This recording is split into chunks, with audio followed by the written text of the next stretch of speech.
কম খরচে ভালো লাভও পাচ্ছেন কৃষকরা। তুলা উন্নয়ন বোর্ড বলছে, চাষাবাদ সম্প্রসারণে প্রণোদনা দেয়া সহ নানা উদ্যোগ নিচ্ছে সরকার। চুয়াডাঙ্গা প্রতিনিধি মাহফুজ মামুনের তথ্য, আইমান আহমেদ আনিসের ছবিতে বিস্তারিত। চুয়াডাঙ্গায় স্বল্প পরিসরে 1994 সালে শুরু হয় তুলার চাষ। লাভজনক হয় কৃষকরাও দিন দিন ঝুঁকছেন তুলা চাষে, ফলে প্রতি বছরই বাড়ছে চাষাবাদের এলাকা। চুয়াডাঙ্গা জমে এ মৌসুমে 4100 হেক্টর জমিতে তুলা চাষ হচ্ছে। হাইব্রিড জাতের হোয়াইট গোল্ড 2 ও DM4 তুলা চাষ করায় আগের তুলনায় যেমন ফলন বেড়েছে, তেমনি খরচ কমেছে। কৃষকরা বলছেন, প্রতি বিঘা তুলা চাষে 22,000 টাকা খরচ হলেও লাভ হয় প্রায় 35,000 টাকা।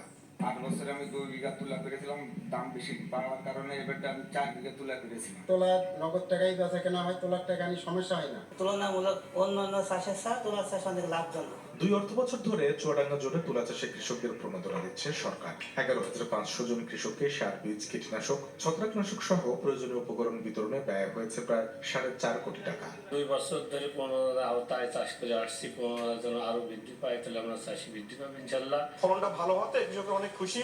আন্তর্জাতিক বাজার কম হওয়ার কারণে এবছর দামটা একটু আমরা কম দিচ্ছি। গত বছর ছিল 100 টাকা কেজি, এবছর 96 টাকা কেজি দিচ্ছি আমরা। দাম কমে গেলে তো আমাদের চাষে মন খারাপ হলে তো আমরা তো সে চাষ করতে পারবো না। দেশে চাষ বৃদ্ধি পাওয়ায় আমদানি নির্ভরতা কমবে বলে জানান তুলা উন্নয়ন বোর্ডের এই কর্মকর্তা। প্রশিক্ষণের মাধ্যমে যাতে ভালো ফলন পায় সে ব্যাপারে সহযোগিতা করছি, উন্নত চাষাবাদ পদ্ধতি দিচ্ছি। যদি এই প্রণোদনা কর্মসূচি অব্যাহত থাকে, কৃষকের সংখ্যা দিন দিন বৃদ্ধি পাবে। জেলায় এ মৌসুমে প্রায় 12,000 মেট্রিক টন তুলা 105 কোটি টাকায় বিক্রি হবে বলে আশা সংশ্লিষ্টদের।